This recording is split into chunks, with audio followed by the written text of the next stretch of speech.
편입을 경험했기에 합격은 튜나입니다. 편입 합격은 튜나 편입. 네, 안녕하세요 여러분. 창고형 약국 가지고 왜 이렇게 난리야? 법인 약국이 뭐야? 친구한테 약대 준비한다고 했을 때 이런 말 들어보셨나요? 또 하나, 면접장에서 창고형 약국의 등장이 약사 진행에 미치는 영향과 관련하여 법인 약국 문제에 대한 본인의 생각을 말해보세요. 면접장에서 이런 질문을 받는다면 뭐라고 답하실 건가요? 오늘 영상에서는 이 질문을 완전히 해결해 드리려고 하는데요. 친구뿐만 아니라 약대 면접관에게도 고개를 끄덕이게 할 명쾌한 답변을 알려드리도록 하겠습니다.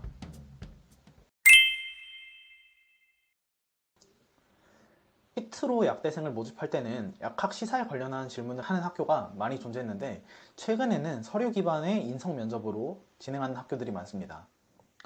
하지만 이러한 인성 면접에서도 충분히 본인이 약학의 트렌드를 파악하고 있고 미래 사회 약학도로서 준비된 인재임을 보여줄 수 있고 보여줘야 합니다.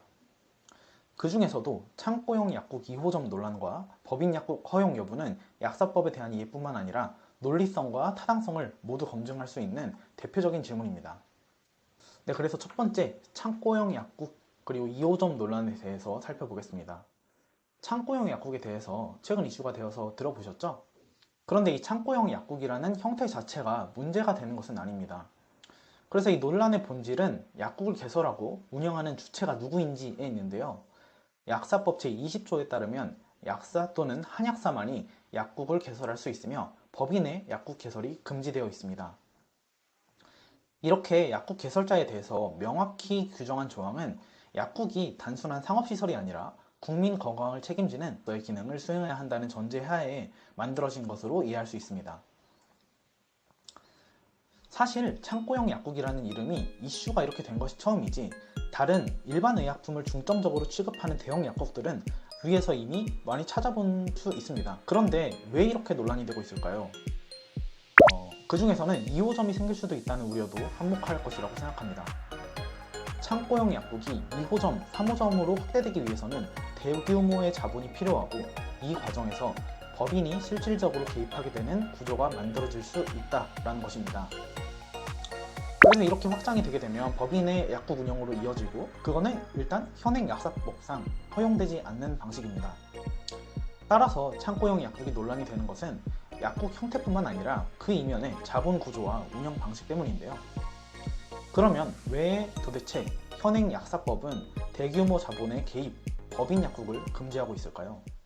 네, 이제 본격적으로 약대 지원자로서 이런 질문에 대해 답하기 위해서 먼저 알고 가야 할 배경 지식에 대해서 설명드리겠습니다. 첫째, 여러 명의 약사가 한 약국을 공동으로 개설할 수 있는가에 대한 질문입니다. 가능하다라는 것이 정답이고요.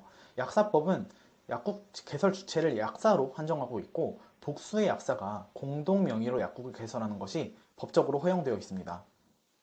단, 공동 개설 약국의 경우 약국 개설 등록 시 공동약사 전원의 이름이 등록되어야 하며, 이들은 약국 운영에 관한 공동 책임을 지게 됩니다. 둘째, 한 명의 약사가 여러 약국을 개설할 수 있는가에 대한 질문인데요. 약사법 제21조에 따르면 약사 혹은 한약사는 하나의 약국만을 개설할 수 있도록 명시하고 있습니다. 그것이 이른바 1인 1약국 원칙입니다. 이 원칙은 약사가 직접 약국 운영에 참여하고 복약 지도 및 의약품 관리를 철저히 책임지는 구조를 보장하기 위한 제도적인 장치입니다. 약국을 단순 상업시설이 아니라 국민 건강을 증진시키기 위한 공간으로 보는 법적, 윤리적 시각이 반영된 규정이라고 볼 수 있습니다. 자, 그럼 본격적으로 법인 약국의 찬반 주장과 그 근거에 대해서 살펴볼까요? 법인 약국에 대한 논의는 아직까지도 사회적으로 이렇게 쭉 이어지고 있는데, 실제 약대 면접에서는 이에 대한 찬반 입장이 모두 설득력이 있다는 것을 설명을 하고 본인의 입장을 선택해서 주장하는 방식으로 답변하는 것이 가장 적절합니다. 예를 들면 찬성 입장의 경우에는 법인 약국이 도입되면 대규모 자본 유치를 통해서 약국의 설비가 현대화될 수 있고, 물류나 재고 관리, 고객 서비스에 있어서 경영 효율이 개선될 수 있다, 그런 점을 언급할 수 있고요.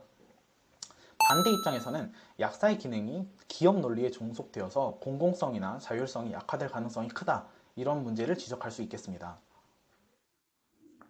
이렇게 득과 실이 모두 있는 시사 관련한 주제는 명확한 정답이 있기보다는 논리의 일관성과 양측 입장에 대한 포용력 있는 태도를 보여주는 것이 중요합니다. 그리고 굳이 선택한다면 대체로 약사회의 입장을 따르는 것이 약대 면접에서는 안전한 답변입니다. 또 늘 말씀드리지만 시사 면접의 답변은 두 갈식 주장, 근거, 반대 의견의 공감, 자기 주장 강화 이렇게 4단계로 가는 것이 좋습니다. 그리고 키워드를 몇 가지 짚어드리면 다음과 같은 키워드로 답변을 구성해 볼 수도 있는데요. 첫 번째, 논리의 일관성입니다. 만약 법인 약국에 대한 질문에서 약사회의 입장을 선택한다 라고 가정했을 때 약국을 단순한 약 판매 공간이 아니라 환자의 건강을 위한 전문성과 공공성이 요구되는 보건의료기관이다 이런 식으로 일관된 시각을 유지하는 것이 중요합니다. 둘째, 법적 근거를 명확하게 제시해야 됩니다. 앞서서 말씀드렸던 약사법 제20조 이런 것 구체적인 조문을 언급하면 답변에 신뢰를 더할 수 있습니다. 세 번째, 찬반 양론을 모두 언급한 후 본인의 입장을 정리하는 구조로 답변을 마무리하는 것이 좋습니다. 단순히 찬성, 반대 이런 것이 중요한 게 아니라 환자 안전과 약사의 직능 보호를 우선에 둔 입장이라는 점을 보여주는 것이 면접관에게 매력적으로 다가갈 것입니다. 넷째로 약사로서의 미래 비전을 덧붙여서 설명해 주는 것도 좋습니다. 제도가 바뀌더라도 약사의 역할은 달라지지 않고 환자 중심의 양료와 직능 전문성을 바탕으로 국민 건강에 기여해야 한다. 그런 태도를 보여주는 것이 좋습니다. 오늘 다뤘던 창고용 약국, 법인 약국 논란 이런 것들은 약사법, 약사의 사회적 역할 등과 매우 긴밀하게 연결된 주제인데요. 면접에서 이 주제를 정확하게 이해하고 논리적인 구조로 자신의 입장을 설명할 수 있다라면 미래 약사로서 통찰력을 갖춘 인재로 평가받을 수 있습니다. 오류가 있다고 생각하시거나 다른 아이디어가 있다면 댓글로 작성해주세요. 시청해주셔서 감사합니다.